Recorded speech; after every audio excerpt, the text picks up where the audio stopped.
Hola a todos, bienvenidos a nuestras tardes de té Namaste, un espacio que hemos diseñado con mucho amor y con mucha calma para conectarnos con personas, herramientas, historias y aprender un poco más de cómo elevar nuestra conciencia y conectarnos con nuestro interior. Hoy, como siempre, tengo dos maravillosos invitados que tuve el placer de conocer en un evento de té. Ya ellos nos van a contar más adelante sobre su historia, pero gracias, muchas gracias porque esta logística de encontrarnos y coincidir en la virtualidad ha sido mágica. Gracias a Víctor y a Luis por conectarse aquí hoy y por tomarse una taza de té a la distancia conmigo. Víctor, Luis, para quienes se unen por primera vez y no los conocen, cuéntenos un poco de ustedes y después vamos ya a su marca como tal. Primero, quiero saber quiénes son ustedes. ¿Quiénes somos? ¿Quiénes somos? Esa es una C. Bueno, mucho gusto. Hola a todos. Mi nombre es Luis Fernando Ramírez, un gestor cultural. Hace 20 años trabajando con cultura japonesa, entendiendo, muy enamorado de esta cultura tan rica y tan particular a este lado del mundo. Eh, En mis tiempos libres trabajo como auxiliar de biblioteca. Tiempos libres. Bueno, en mis En sus tiempos tiempos libres, en mis reales. tiempos reales más que todo. Eh, ¿Qué más les cuento? Este mundo del té pues me ha traído por un mundo muy tranquilo, me ha traído una calma y una tranquilidad y pues de la mano pues como del Zen, de la meditación Zen. Entonces, creo que ahorita más adelante profundizamos cositas y bueno, no, mucho gusto. Y yo soy Víctor Hugo Zapata.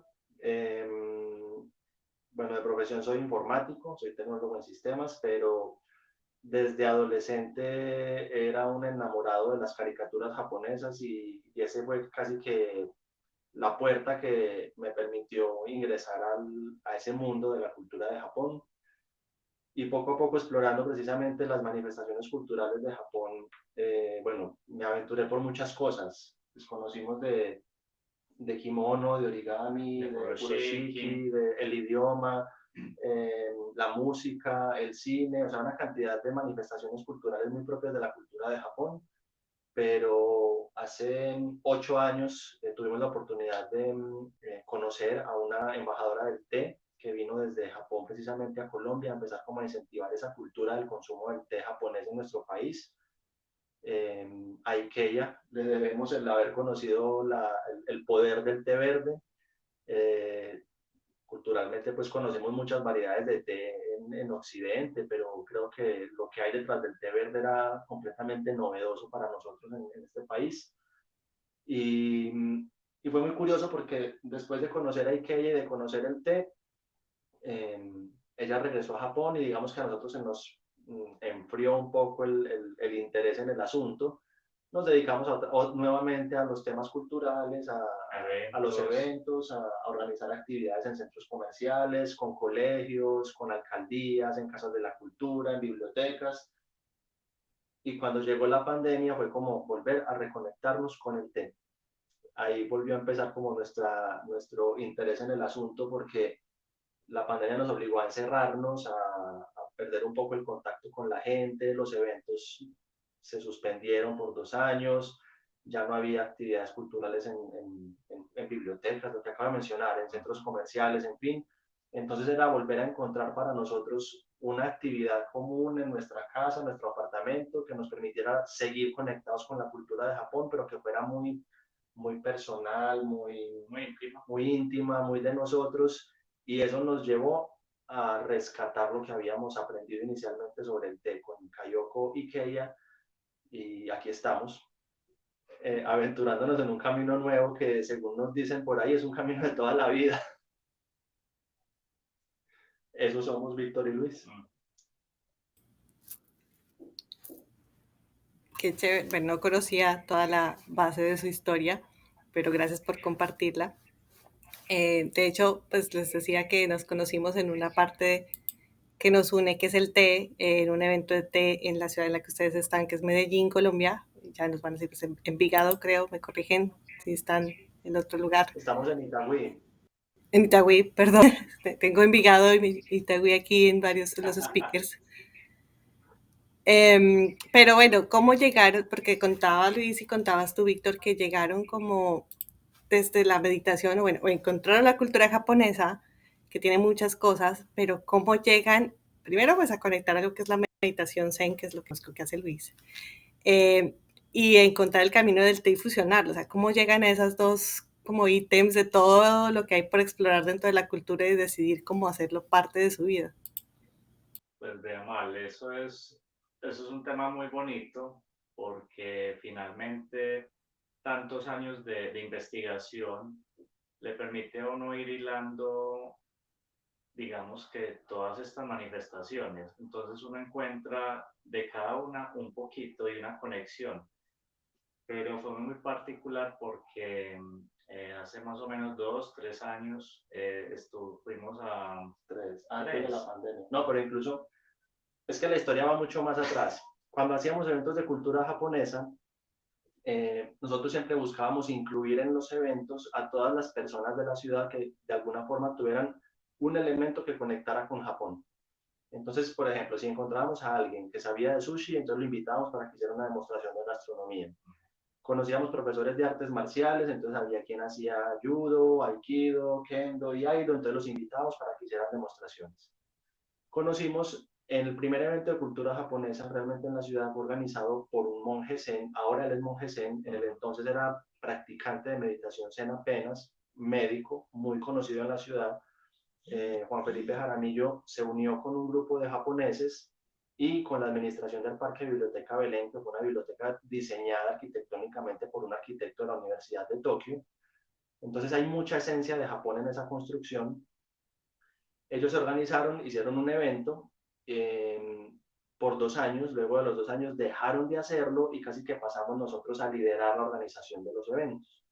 Pero como Juan Felipe siempre en sus eventos hacía talleres de poesía, de haiku, y hacía actividades de zen y meditación, cada que nosotros organizábamos un evento, siempre invitábamos a Juan Felipe Jaramillo. Entonces él siempre venía a los eventos, hacía un taller, una muestra, algo, y es muy curioso porque Luis siempre ha sido una persona muy polite, muy diplomático, muy centrado en el trato con otros. Y yo le tenía mucho respeto, le tengo mucho respeto a Juan Felipe Jaramillo. Yo siempre estaba como en mi cabeza estaba la organización del evento, pero yo era capaz de definir qué tipo de personas de mi equipo de trabajo eran los ideales para hacerse responsables de cosas muy puntuales. Y yo siempre le decía a Luis, usted encárguese de atender a Juan Felipe como un rey. O sea, usted se encarga de que Juan Felipe se sienta, mejor dicho, bien atendido. Bien atendido. Entonces, realmente Luis siempre estuvo muy cerca de las actividades de Juan Felipe Jaramillo. Sino que más que todo son referentes. Entonces, hace poco pudimos estar en una meditación en el centro Insight que él tiene acá en la ciudad. Eso fue hace como 3 años, antes de la pandemia. Y él nos dijo, venga, participen de una de las meditaciones, porque nunca habíamos ido, no conocíamos bien o sea, es muy curioso. Una casa, son monasterios. Es muy curioso porque cada que lo teníamos a él en un evento, en un taller de meditación, Luis estaba en la puerta, viendo a Juan Felipe y a su grupo de participantes disfrutando de la meditación, pero él siempre estaba pendiente, ahí en la puerta, en la atención de los invitados. Entonces es muy curioso porque siempre lo vimos desde afuera. Siempre que organizábamos un evento éramos nosotros desde afuera, pero no participábamos activamente en las actividades. Entonces cuando Juan Felipe nos decía, vengan a Montaña de Silencio, vengan a la ermita, acompáñenos en una meditación, no sé qué, éramos como, nunca hemos ido a nada de eso, los hemos llevado siempre a los eventos, pero nosotros nunca lo hemos disfrutado para nosotros.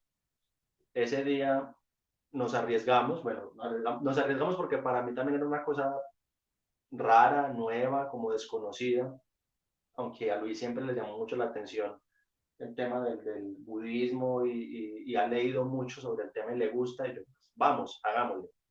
Sí, entonces lo que pasó fue que él nos dijo, bueno, bienvenidos, esta es la ermita, quítense los zapatos, había genka, pues como un pequeño un espacio para locker para los zapatos. Muy japonés, o sea, la verdad es que la ermita es una casa muy colombiana, pero al interior uno se siente como realmente en una casa de campo en Japón. Es una cosa muy bonita, muy curiosa. Entonces, sí, fueron 2 horas de práctica, de estar sentado, de incomodidad incluso. Para mí fue horrible.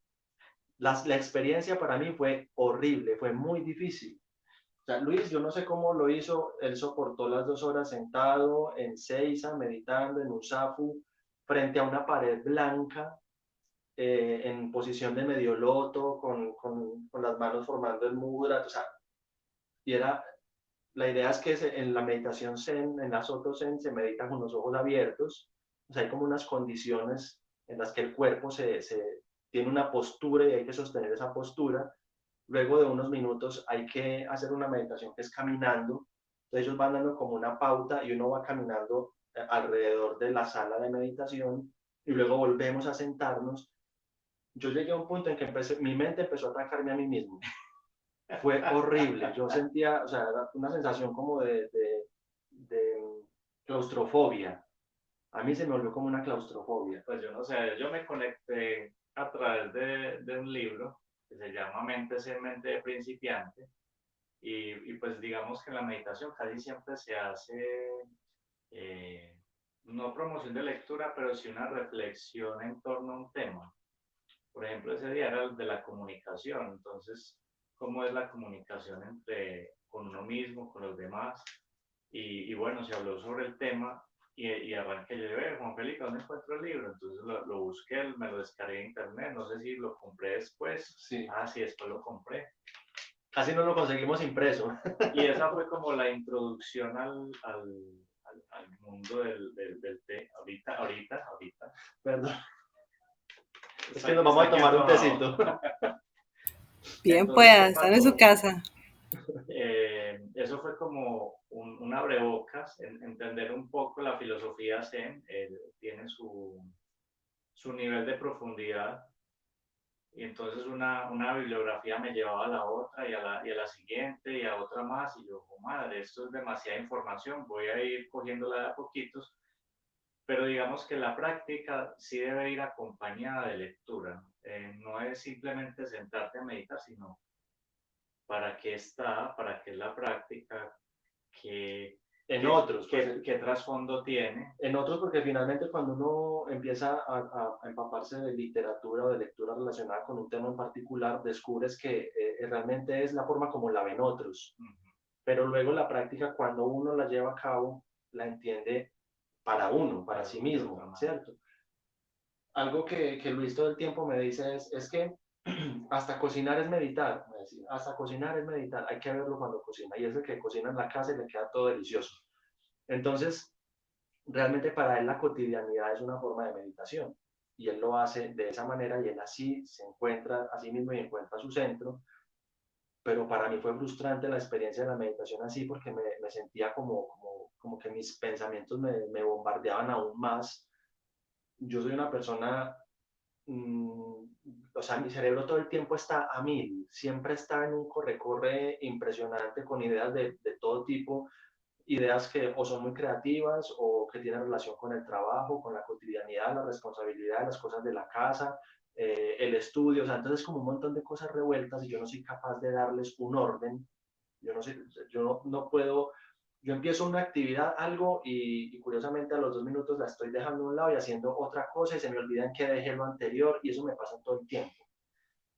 Entonces, Luis, digamos, yo veo en él como él encontró una forma de adaptar el Zen a su cotidianidad sin ser necesariamente un monje o un interno o alguien que está permanentemente dedicado a eso, sino verla como una práctica cotidiana y apropiarse de ella. Que disfruta y él la toma en calma y para él está bien, ¿cierto?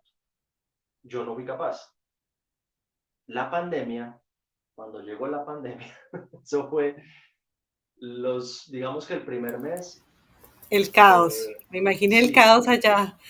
Todo, el estrés del entorno, me acuerdo las primeras noches en las que aquí también sucedía como en el exterior, que salíamos a las 8 a aplaudir en los balcones y escuchábamos la gente de un edificio al otro, éramos como, Dios mío, no somos los únicos encerrados en este, ¿qué vamos a hacer? ¿Qué nos va a pasar?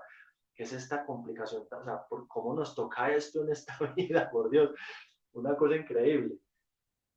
Y pasaron varios meses y por esa época creo que también fue estas situaciones de orden público tan fuertes en Colombia, eh, todo esto que sucedió en Cali, las manifestaciones acá en Medellín. O sea, recuerdo que con el tiempo, conforme se fueron ablandando un poco las restricciones por la pandemia, a mí me tocó alguna vez ir hasta la oficina a recoger los implementos de trabajo, un computador, un micrófono, unas cosas para poder seguir trabajando desde casa. Ya mal, literal, cuando yo llegué al centro de Medellín y vi la estación del ferrocarril destruida, o sea, de grafitis, de pintura, los vidrios rotos, nuestra biblioteca también tenía vidrios rotos, o sea, el nivel de destrucción de las manifestaciones ese año en el país fue muy fuerte, a tal punto que incluso esa situación de lo que estaba ocurriendo en nuestro país en ese momento empezó a afectarme a mí emocionalmente, mucho. Entonces yo empecé en una situación de estrés, de tensión. Él sufría mucho conmigo por esos días. Yo no dormía, me levantaba a las 3 de la mañana con sensación como de que había matado a alguien.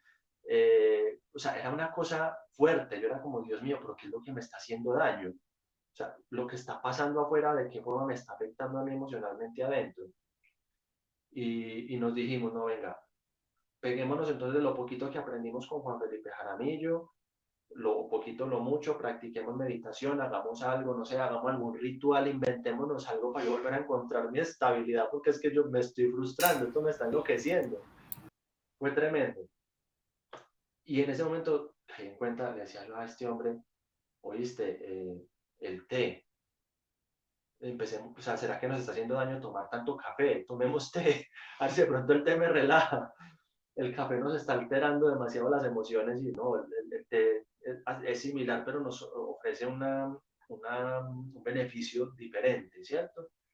Nos acordamos un poco de todo lo que aprendimos con IKEA, contactamos con Ricardo, que ha sido, digamos que la persona que aquí en Colombia nos ha dado la posibilidad de acceder a test muy ricos y empecé yo a buscar gente y contactos y bueno, necesito test. Necesito algo aquí para inventarme qué hacer con el asunto. Que me baje, Y me necesito acuerdo, algo que me baje ahí la revolución. y lo curioso es que justo por esa época empezaron a organizarse eventos virtuales relacionados con ceremonia de té en Argentina, aquí en Colombia, en Venezuela, en México. Yo, ¿por qué está tan alborotado este tema de la ceremonia de té así como de la nada? Yo, ¿qué pasó? Si de esto casi no había información hasta hace poco, entonces ¿de dónde está surgiendo tanto contenido justo en este instante? Y cada que anunciaban una charla, una conferencia, una demostración o algo, yo mismo me registraba. Pedía permiso en el trabajo para desconectarme 2 horitas, me conectaba a la transmisión virtual y ahí conocí cómo era la labor de Malena Higashi en Argentina, qué hacían en el MOA en Chile, eh, el Centro Cultural Colombo-Japonés en Cali, la Japan Foundation en España, o sea, hay una cantidad de instituciones que empezaron a hablar del tello, pero qué particular que justo en este momento todos están viendo en el té como la herramienta clave para volver a bajarle a las revoluciones y al estrés que nos trajo esa pandemia. O sea, eso como que todos se pusieron de acuerdo en ese instante y empezó a generarse más información y más contenido específicamente en el tema de la ceremonia del té. Y es que eso era muy restringido, es que no había, cuando buscábamos en tiempo frío, cuando no había pandemia, uno buscaba sobre ceremonia de té y lo poco que hubiera en libros, pero no había información Y virtual. la mayoría de los libros en japonés y de pronto uno o dos en inglés y nada más.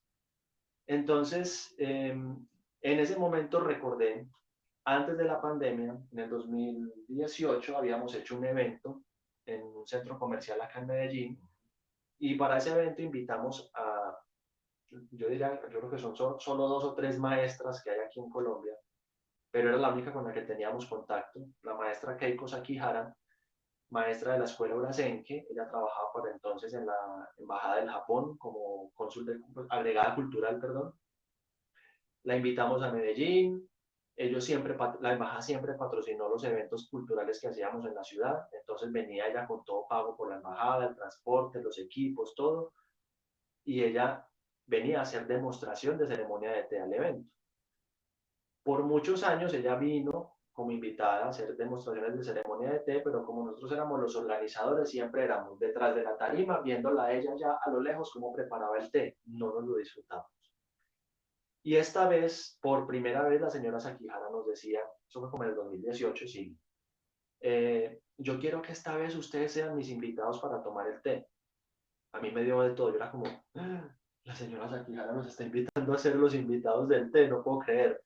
Y nos dijo, vénganse con sus kimonos más bonitos, más elegantes, no sé qué, en estas y estas condiciones, y nos vemos acá entonces para la ceremonia de té. Fuimos súper preparados. En ese momento Carmen le ayudó a ella como asistente. Hay una parte de la ceremonia de té que de pronto requiere un asistente, que es quien recibe la taza ya preparada y se la lleva a los invitados, y los invitados éramos Luis y yo. Fue una cosa, o sea, estábamos rodeados de mucha gente, pero en el momento en que ella empezó a preparar el té, nos sentimos que estábamos solos con ella, no había gente. Fue una cosa rarísima, o sea, era un gentío impresionante en ese centro comercial, pero cuando ella empezó a preparar el té, a mí se me olvidó que había gente alrededor. Llegó un punto en que yo no me acordaba ni siquiera que él estaba al lado mío. Yo estaba ya absorto viéndola a ella preparar el té. Cuando terminó todo, ella se acercó y me dijo, Víctor, me parece que para no conocer mucho sobre la ceremonia de té, eres una persona que le expresa mucho respeto al momento y a la preparación del té. Me sentí muy a gusto preparándote el té. Tú eres un muy buen invitado, me sentí muy a gusto como anfitriona. Tú deberías estudiar ceremonia del té. Eso me lo dijo hace 4 años. No sé, 4 no sé, años. fue en serio. Me dijo como, si quieres realmente, llevas muchos años conociendo, estudiando la cultura japonesa, pero has zapoteado mucho, has picado mucho en muchas cosas. Y a los japoneses nos parece ideal que las personas se enfoquen, que busquen una cosa específica a qué dedicarse. Si quieres conocer verdaderamente la esencia de Japón, estudia ceremonia del té. Es más, te doy 5 años y en 5 años hablamos. Ella me lo dijo así como, no sé ni por qué. Yo creo que ni siquiera se acuerda que me lo dijo, porque la última vez que le escribí, ya estoy estudiando ceremonia de té. Ah, qué bueno, felicidades, sigue así. Y ya, y no me dijo más nada. Eso fue, pero a mí se me convirtió como en una cosa que empezó a darme vueltas en la cabeza y en la pandemia, y bueno, cuando nos dimos cuenta, hey, venga, busquemos té, este hombre está meditando, a mí me quedó sonando lo que me decía ella de estudia ceremonia de té, empieza a salir información sobre ceremonia de té por medio de internet, a establecerse contactos con personas de todo el mundo relacionadas con el tema. Yo dije, esta es la oportunidad. O sea, el destino me está diciendo que este es el momento para conectarme con el té. No entendía bien por qué, pero quería arriesgarme. Entonces empezamos la construcción de esta habitación. Es la adecuación del espacio. Es una habitación del apartamento pequeñita que estaba llena de reblujo primero. Salimos de todo el reblujo y entonces desorden. Entonces organizamos, le pusimos una simulación de una pared de washi, de shoji, hicimos el tokonoma con la caligrafía, con artesanía, y ponemos de pronto flores, pusimos el piso de madera, hicimos unos abutón y unos zafu, y empezamos poco a poco a conseguir utensilios, implementos de cerámica o teteritas de metal, y empezamos a conseguir cositas para poder preparar el té y para poder estudiar ceremonia de té, que era la intención en ese momento. ¿A qué voy con toda esta historia? Luis encontró su centro en el Zen y fue capaz de establecer el Zen como una estrategia para él estar tranquilo, en paz, conectarse consigo mismo. A mí no me funcionó, pero fue muy curioso porque cuando empecé a estudiar ceremonia de té y cuando pude hacer completo el primer temae, o sea, la primera preparación completa de té a partir de las enseñanzas de la escuela Urasenke, o sea, realizar ese procedimiento completo para mí se convirtió en meditación. Pero lo bonito de ese momento cuando fue la primera vez que pude hacer toda una ceremonia de té completa, fue que me di cuenta que como mi mente todo el tiempo está a mil revoluciones y no soy capaz de filtrar mis pensamientos, el estar en movimiento, cogiendo los elementos, doblando el pañuelito, no sé qué, con el agua, o sea, todos esos movimientos del cuerpo, mi mente está todo el tiempo es concentrada en ellos. Así que no es como el estar absolutamente quieto, esperando que mis pensamientos me bombardeen, sino que estoy en la posibilidad de enfocar mis pensamientos en una serie de movimientos para preparar el té. Eso es a lo que llaman los expertos meditación en movimiento, meditación activa, y a mí en ese momento esa fue la que me permitió, ahora sí, esto es lo mío. Mi centro es la ceremonia del té. Y poco a poco, cuando empezamos a leer, a investigar y a buscar más información sobre el tema, nos dimos cuenta que, curiosamente, pues ahí, de pronto para quienes estén viendo la grabación, esta transmisión, algunos lo sabrán, otros tal vez no, el origen de la ceremonia del té se da en el Zen. O sea, los monjes Zen, los monjes budistas, son quienes crean esa estructura, esa forma aparentemente ritual, bueno, yo no lo llamo tanto como ritual, sino esa forma fina, esa forma refinada y atenta, es un asunto de atención plena, de preparar el té para servírselo a otro, para entregárselo a otra persona con mucho respeto, en un espacio de armonía, con principios de pureza y de limpieza, como una forma de llegar a un momento de tranquilidad. O sea, la meditación definitivamente fue, el Zen fue la cuna de la ceremonia de té, entonces ahí fue donde nos encontramos. Comparten filosofía. Y ahí nos encontramos y ahí pasamos, bueno, él medita, yo preparo té. Ahí juntaron los puntos un poco, ¿no? Y me gusta lo que compartes, que nace como algo pues, que hacen principalmente para ustedes mismos y cuando lo descubren es que deciden como, bueno, o no sé, ahorita yo conozco un poco la historia ya de Chacay, pero empiezan a publicar algo que es, decía Luis, muy íntimo, ¿no? Es muy de la casa, muy ustedes hicieron su espacio, muy aquí nos vamos a encontrar y a conectar los dos puntos y de repente comparten eso y me incluyo, empezamos a invadir ese espacio privado para preguntar qué están haciendo allá, ¿no? O sea, cómo vas allá y conectar a más gente. Y supongo que ahí fue cuando nació, que es la pregunta que les quiero hacer, que ya nació hacer esto una marca para distribuir más cosas y más contenido. ¿De dónde deciden como ponerle este nombre y además pues exponer su espacio privado a hacerlo público? Es que mira que es muy curioso. Durante la pandemia, hay que ser muy honesto, yo creo que en la pandemia la intimidad de muchos se perdió. Porque claro, hasta antes de la pandemia las personas tenían sus redes sociales y publicaban sus viajes, sus salidas, cuando iban a un restaurante, cuando probaban algo nuevo. Entonces era muy la vida afuera. Pero estando encerrados en la casa, entonces las personas que empezaron a hacer, a compartir lo cotidiano de sus casas, hicieron un poco más público lo que estaban acostumbrados a hacer en sus casas. Incluso se volvió muy común que las personas al interior de sus casas buscaran esto mismo, herramientas para relajarse en medio de tanto estrés y tanta preocupación que nos provocó esta pandemia y compartirle a otros como, hey, vean, por ejemplo, los primeros meses practicamos mucho yoga siguiendo el canal de, ¿cómo era que llamaba ella?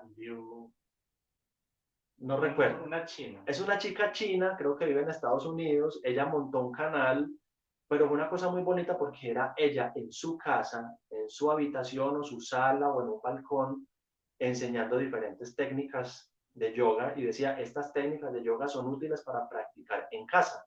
Aprovechenlas ahora que estamos encerrados, les enseño cómo hacer yoga en casa. Entonces, mira que ese tipo de cosas fueron muy comunes en la pandemia, que la gente ya empezara a enseñar sus propias estrategias dentro de su hogar y se las compartiera a otros para decirles, esto es lo que yo estoy haciendo en mi casa para estar en paz y tranquila en medio de esta situación. Entonces, cuando nosotros empezamos con la adecuación del espacio, yo empecé a practicar la preparación del té, teníamos listos los cojines para sentarnos a meditar, bueno, en fin, hicimos varias cositas como para disfrutar el espacio, pues nosotros tomábamos fotos y las compartíamos como esto es lo que estamos haciendo nosotros soportar el encierro. Y le decía yo, y comentaba yo de pronto en las fotos, aprovechen el té verde te relaja, es muy saludable, activa tu mente, te da 8 horas de calma, de tranquilidad, te baja un poco las revoluciones y el estrés de lo que está pasando en este momento con el país y con el mundo, buscando precisamente enseñarle a otros lo que a mí me estaba funcionando en ese momento de encierro, ¿cierto? Lo estábamos publicando él en su muro de yo en el mío, y la gente empezaba como a preguntarme, ¿qué es lo que están haciendo? ¿Eso dónde es? Y esa sala, ¿dónde están? Y yo, no, esa es una salita de mi casa, ¿cómo así? Pero es que se ve como muy japonesita, ¿cómo hicieron? Y está abierta al público. Y yo como, no me quedé abierta. ¿cómo así que abierta al público? Claro, ya se estaban alivianando un poco las restricciones con el tema de la pandemia.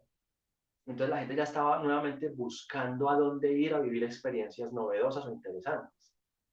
Y en ese momento nos sentamos Luis y yo a pensar, ¿será que deberíamos abrirle la puerta de la casa a personas que también estén buscando estas oportunidades de calma y compartirles lo que estamos aprendiendo? ¿Será que nos arriesgamos? Como yo llevo mucho tiempo, o sea, yo aunque soy informático, llevo mucho tiempo también haciendo eventos, entiendo la importancia de una marca, entiendo la importancia de sentir a un proyecto, entiendo la necesidad de la gente de tener un referente que dé confianza. No es como, ah, sí, vayan a la casa de Víctor, allá meditan. No, generalmente cuando hay un espacio y yo quiero que ese espacio reciba de alguna forma el reconocimiento de las personas por ser un referente de algo único, novedoso, exclusivo, debo darle un nombre, ¿cierto? Finalmente entonces le decía yo a Luis, creemos una identidad para esta salita de té y dejemos de publicar las fotos en nuestros muros personales y empecemos a publicar solo las cosas relacionadas con té en ese muro dedicado. Dedicarle un espacio a la marca. Antes de la pandemia, Luis y yo teníamos una entidad cultural. En esa entidad cultural, un grupo de amigos. Con ese grupo de amigos hacíamos eventos culturales. Ese grupo tenía el nombre Ryuhikai. Con ese colectivo teníamos redes sociales, página.com, canal de YouTube, teníamos un montón de cositas, pero pues llegó la pandemia y como todos los eventos culturales, todo eso se acabó, entonces dijimos, ya, no lidiemos más con Ryuhikai, no quiero más, quiero un cambio en mi vida. Pero llevaba muchos años manejando este grupo cultural, entendía la dinámica de tener una imagen en redes sociales para ser un referente de conocimiento, un referente de certeza en la información, porque eso es otra cosa, que no vamos al azar contando cosas que tal vez no son. Luis es muy exigente con el tema de la investigación y las referencias, mucho. Entonces, ¿usted qué va a publicar? ¿Qué va a decir? Eso tiene referencia. ¿Quién lo dijo? ¿En qué libro? ¿En qué no sé qué? ¿Qué investigación? ¿Qué base de datos? Y es como que, hey, cálmate. Por aquello de la integridad académica. Entonces, él siempre fue muy intenso con el tema de, hey, si vamos a compartir algo en redes sociales o en internet, busquemos que sea información real, que no estemos diciendo mentiras, que sea confiable, que sea segura, que tenga fuentes originales, o sea, que no sea como, ay, vengo yo a contarles aquí el misterio de la eterna juventud, tomen té verde, y no es así. No es la bebida de la eterna juventud, es una bebida saludable, sí, pero no es la que te va a hacer vivir 140 años, pues, o sea, no es milagroso. No es milagroso. Entonces, creamos el concepto, le dije yo a Luis. Chakai en japonés, bueno, originalmente la sílaba cha viene desde Asia continental y es una sílaba, una palabra con la que se refieren a la bebida al resultado de la infusión de la Camellia sinensis, de la planta de té. Entonces, cuando uno dice cha o dice chai o dice cha, que es como con té, se está refiriendo a té, a la bebida, al té, ¿cierto? A la infusión de la hoja de camellia. Este mismo nombre llega a Japón y en Japón, para referirse al té, también le dicen cha.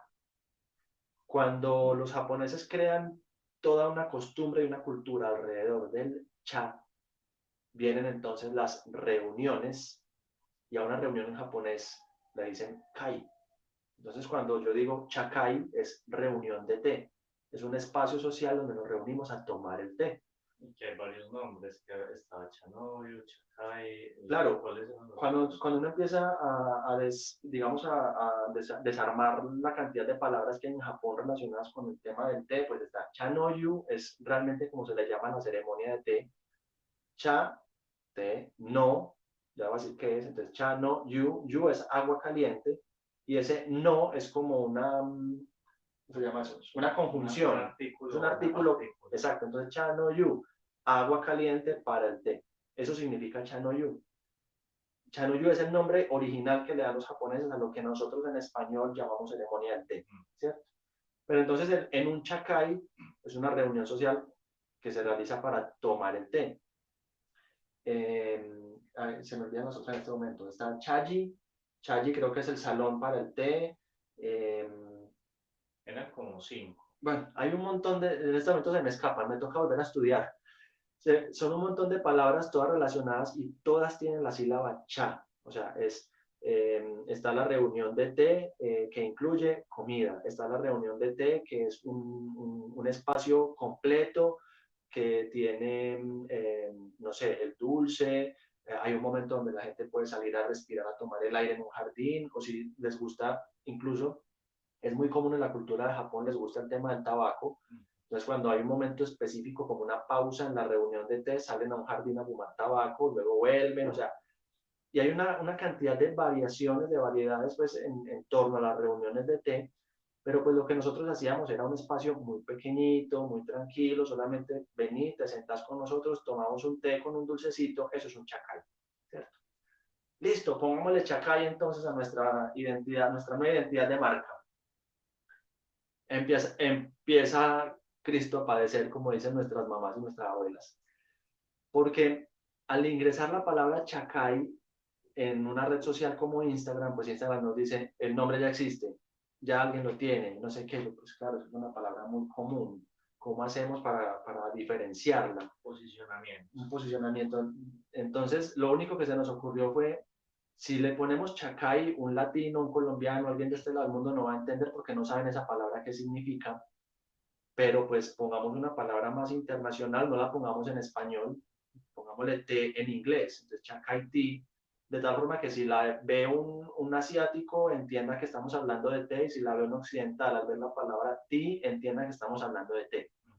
Bien, funciona. Creamos la cuenta de Instagram y empiezo yo con mi idea de quiero un logo, quiero un logotipo que nos identifique. Ay, ¿dónde están? No tengo aquí loguitos. No tengo por acá ningún objeto con el logo. Bueno, el logo es en la cultura japonesa hay algo que se llaman los escudos familiares o los kamon, que son como los símbolos que identifican a una familia en Japón.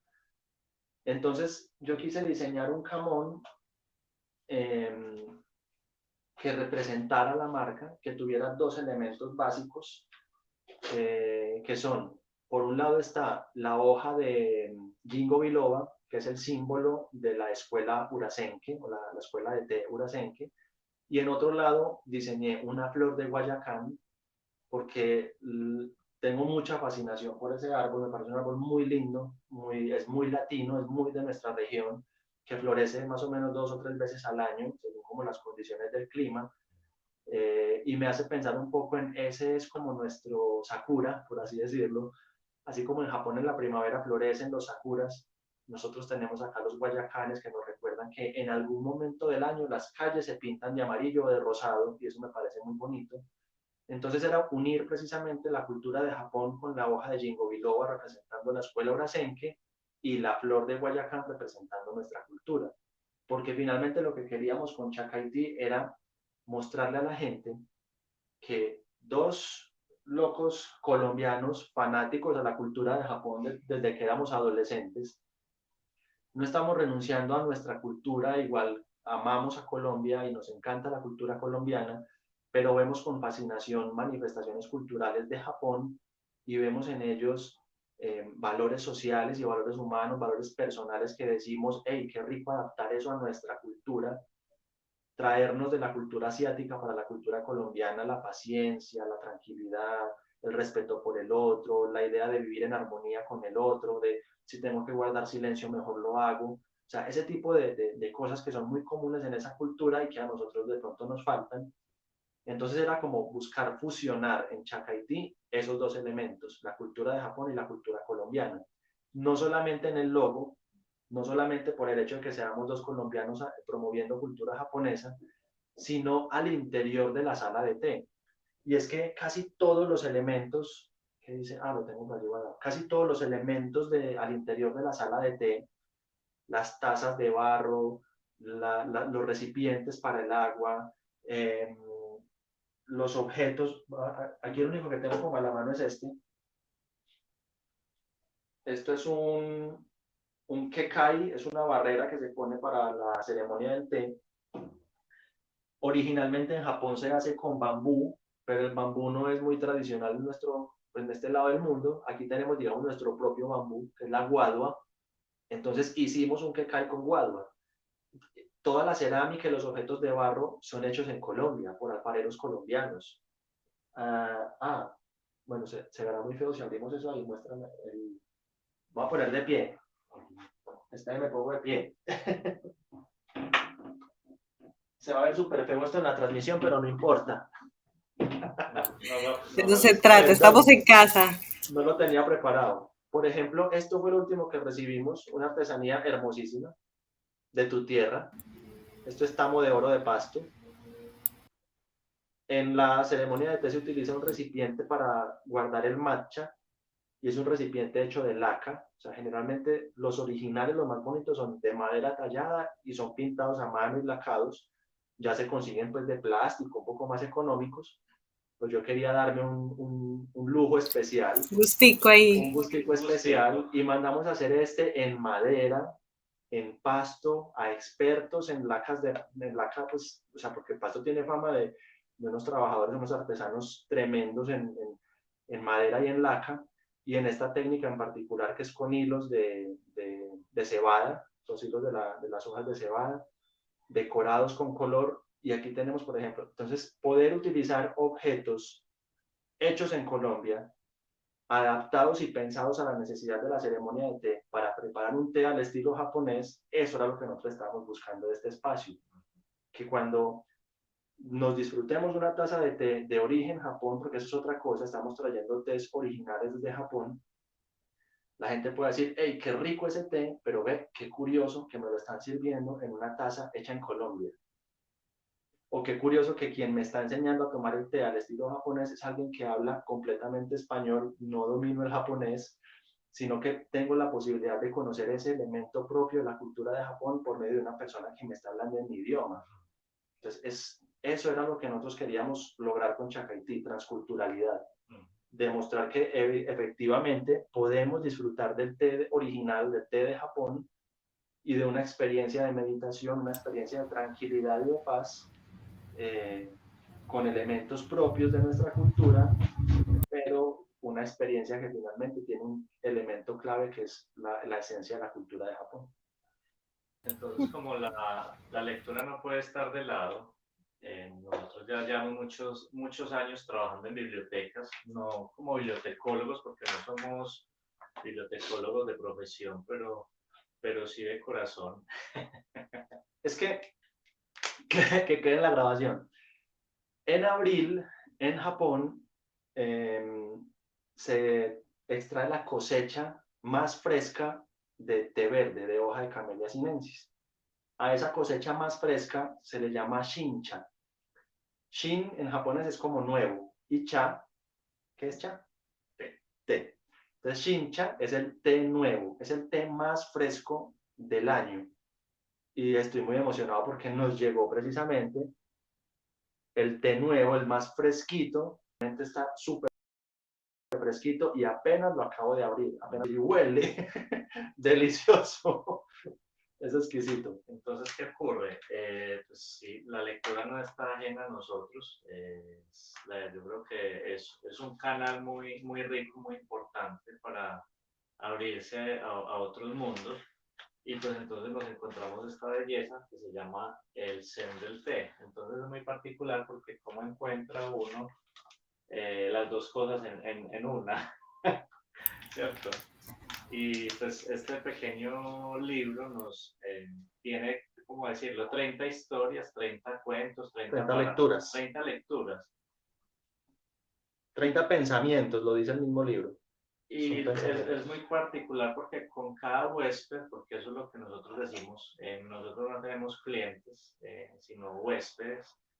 Entonces, cada vez que un huésped viene y participa en nuestras actividades, tiene la oportunidad de, hombre, venga, hagamos reflexión, porque es que la vida hay que pensarla a veces y hay que aprovechar el ratito. Entonces, hacemos uso de una de las lecturas, le decimos, bueno, al azar vas a escoger una y bueno, hacemos la lectura y a partir de ahí hacemos una reflexión muy, muy sabrosa que muchas veces resulta en conversaciones muy profundas y yo creo que eso finalmente, todo el conjunto de cosas hace que, hombre, estemos conectados, porque finalmente el Chacay es eso, es una reunión, es una conexión entre el maestro, el invitado, todos los que estamos acá, entonces es muy, muy bonito. Y este niño no se aguantó. No, yo quiero probar el té de una vez, no se salga de cámara mientras estoy preparando el té. De hecho, me parece, bueno, mientras ahí nos prepara Víctor su taza de té, ustedes contaban algo interesante que creo que también fue lo que nos unió, que en la pandemia muchos llegamos como a ese camino buscando algo alternativo a la hiperactividad que quizás nos producía a los que somos. Yo soy también tomadora de café, el hecho que tome té no quiere decir que no tome café, pero pues como a reducir un poco ese ritmo y a encontrarnos como alternativas para un punto cero, para meditar, para la salud, para muchas cosas. Y fue bastante interesante porque para quienes no los han tenido, que ahorita nos van a decir ya cuando termine Víctor su plática, con esos servicios que ofrecen, pero tener la experiencia de ver esa ceremonia del té, cuando uno pues está como acostumbrado a la bolsita en el agua y ya, es bastante mágico, ¿no? Qué lindo de color, mira. Súper. Verde, o sea, realmente el té verde debe verse verde. Sí, precisamente, entonces cuando creamos, pues, como te decía, la marca, la cuenta de Instagram, perdón que tengo como rinitis desde esta mañana,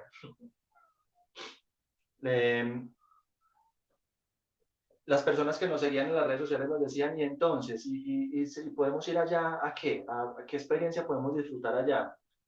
Nos tocó entonces sentarnos e idearnos. Y rebobinar toda la experiencia en emprendimiento de hace como 10 años, porque mi tesis de grado fue una tesis en emprendimiento. Entonces, le digo yo a este niño, venga, desenvolvemos conocimientos. Creamos entonces básicamente dos experiencias. La idea era que quienes no supieran absolutamente nada del mundo del té verde, como te decía al principio, hay muchas personas que saben de té y es muy común conocer en este lado del mundo, bueno, los tés negros, los tés blancos, el oolong, ese tipo de té son muy comunes, pero en el tema de los tés verdes hay mucho desconocimiento todavía. Y a mí se me ocurrió, esta es la oportunidad de introducir con más fuerza el té verde en nuestra cultura y mostrarle a la gente que el té verde, bueno, realmente todos vienen de la misma planta, simplemente la forma de procesamiento es diferente, pero el té verde tiene unas propiedades y unos sabores muy particulares y yo quiero que la gente los conozca también. Entonces, recordando lo que hacía Ikea cuando vino hace como 8 años a Medellín, decidimos crear una cata de té.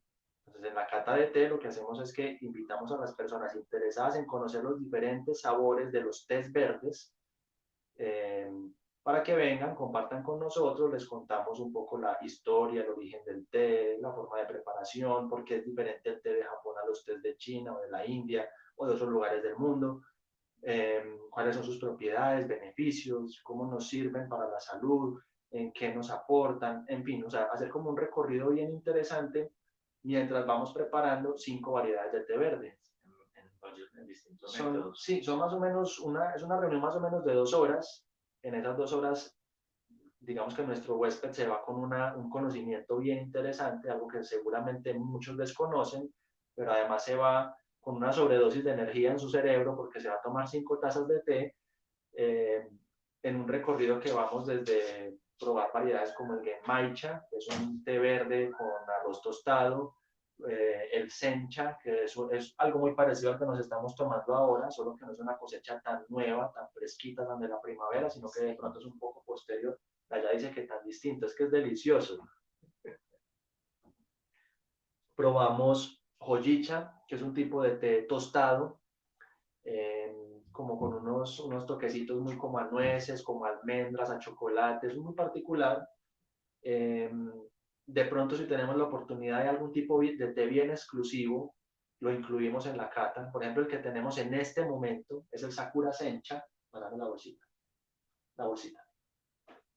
El Sakura Sencha tiene algo bien particular y es que es un té que viene, o sea, es el mismo sencha, que es el té, la hoja de té verde. No sé si, ¿dónde está la cámara? Aquí. No sé si se alcanzan a ver, pero tiene pétalos de sakura, pétalos de árbol de cerezo, de la flor del árbol de cerezo. Y las hojitas de sencha las mezclan también con pedacitos de hojas secas del mismo árbol verde, o sea, las hojas verdes del árbol de cerezo, porque curiosamente, o sea, se descubrió que particularmente las hojas y las flores de cerezo se pueden consumir, se pueden comer, no son dañinas para el organismo. Entonces los japoneses diseñaron un té único, no lo hacen sino ellos, mezclan su propio sencha, su propio té verde con flores y pétalos de cerezo y crearon un tipo de té que es dulce. O sea, tú lo pruebas y te sabe dulce al paladar, es delicioso, no es astringente, no es amargo, no tiene el mismo toque a sabor marino, porque estos tés tienen un toque muy, muy marino, muy como de algas. Entonces, si tenemos un té especial como ese, lo incluimos. O no sé, o tal vez un gyokuro que es mucho más fino. O sea, buscamos un cuarto elemento que sea un té bien exclusivo. Y en quinto lugar, les mostramos cómo preparar y a qué sabe el matcha.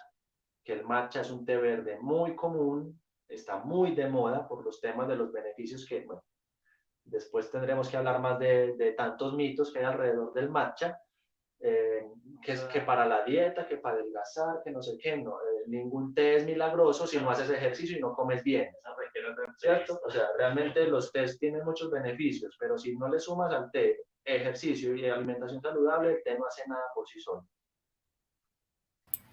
Pues Entonces, sí, sí. que ahí como dice Luis, nos toca abrir toda una entrevista de marcha porque hay muchos mitos alrededor de eso. Y pues lamento es que por tiempo nos queda corto, pero como buena tarde de té que se comparte entre amigos, se nos pasó rapidísimo aquí la conversación mientras ustedes hacían té y yo aquí botaba la baba por las ganas. Pero gracias Luis, gracias Víctor por esto que están haciendo, gracias por compartirlo, por exponer, o sea, esa parte tan íntima, volverla pública en el buen sentido, ¿no? En la contribución, en el entendimiento de todo lo que está pasando con esto, en la sensación y la conciencia, que es como esta intención de este espacio. Y bueno, para cerrar y para despedirnos de quienes nos han acompañado en estos minutos, ¿dónde los encuentran? Sé que están en Colombia, para quienes no saben, están en Colombia, pero pues también se acceden a otros medios donde pueden pues, estar con ustedes, tener una ceremonia virtual, como en mi caso lo tuvimos en un momento. Así que para cerrar, cuéntenos un poco dónde se pueden conectar nuevamente con ustedes quienes están aquí en este espacio. Bueno, claro, decidimos un solo espacio para que sea más fácil para todo el mundo ubicarnos inmediatamente, porque analicemos todas las comunicaciones. Empieza uno, ay, búsquenos en tal red, no, búsquenos en Instagram, @chacay.ti, @chacay.ti, esa es la cuenta de Instagram. Allá mismo en la cuenta de Instagram está el botón para llamarnos a nuestro número de teléfono si desean llamarnos directamente. O escriben por el Instagram. Claro que si buscan también en Google chacay.ti, automáticamente los manda a la ubicación en Maps, en Google Maps. O sea, ya estamos pues como marcaditos ahí el pin en el mapa de Google, con fotos de lo que hacemos, con fotos de nuestros huéspedes. Por ahí nos contactan. En la misma cuenta de Instagram están en las historias destacadas los productos, porque la idea también es poderles ofrecer a cualquier persona en Colombia acceso a tés japoneses originales. Entonces, que nos contactan, nos dicen, estoy interesado en tal té. Nosotros normalmente no tenemos pues aquí como que dice una vitrina, un inventario, sino que le decimos, bueno, espéranos, contactamos al proveedor, necesitamos tantos tés, se demoran, no sé, 3, 4 días en llegarnos a Colombia, los recibimos, inmediatamente gestionamos el envío hasta el lugar de la persona interesada. Y como en el caso tuyo, bueno, además de los productos, entonces están los dos servicios que te conté, la cata de té, el otro servicio es la ceremonia de té, toda la información está ahí en la cuenta de Instagram, y nos pasaría, pues como sucedió contigo, y que nos dijiste, bueno, quiero té, quiero aprender a preparar el matcha, quiero elementos, entonces armamos un plan que para nosotros fue súper novedoso, experimentamos con Amal. Los puse a correr, de hecho. Sí. Y entonces lo que hicimos fue que conseguimos los utensilios, el chacén, el chachacu, la cucharita, el matcha, toda la cosa, armamos el paquetico, lo mandamos desde Medellín, nosotros estamos en Itagüí, es una ciudad cercana a Medellín, estamos casi en la misma zona metropolitana, lo mandamos desde Medellín hasta tu ciudad, hasta Pasto, en este caso pues sería con la persona que nos quiera contactar donde sea que esté, le mandamos el kit, programamos una reunión virtual de esta forma y realizamos toda nuestra intervención así, o sea, como que nos llevamos a la virtualidad lo que hacemos aquí, porque con ustedes hicimos lo mismo, o sea, disfrutamos la lectura desde el Zen, conversamos, hablamos del origen, de dónde viene, cómo se prepara, cuáles son esos mitos detrás del matcha, por ejemplo, en fin. Y luego pasamos a una sesión donde les enseñamos a preparar su propio matcha para que se lo tomen bien rico, bien espumoso, y cerramos con una pequeña muestra de cómo es la ceremonia de té. Eso fue como digamos, el piloto que hicimos con ustedes allá en Pasto y nos pareció súper bonito, y que esperamos pues que quienes estén viendo este canal, este programa contigo, también de pronto se motiven, se inspiren y nos contacten. Y ya saben, en Instagram nos ubican, por ahí estamos. De seguro que sí, pero bueno. De nuevo, gracias a los dos por conectarse, por este espacio de tarde de té a la distancia. A quienes están conectando por primera vez o han mantenido la sintonía, síganos todavía en nuestros canales de YouTube, sigan a Chacaití. Aquí en las descripciones del video van a tener todas las redes sociales para que también puedan referenciarlos, buscarlos en Maps, ir a golpear la casa. Abra, por favor, que queremos ceremonia de té. Así que gracias a todos, que tengan una feliz tarde de té, namaste, y nos vemos en la próxima. Namaste. Chao.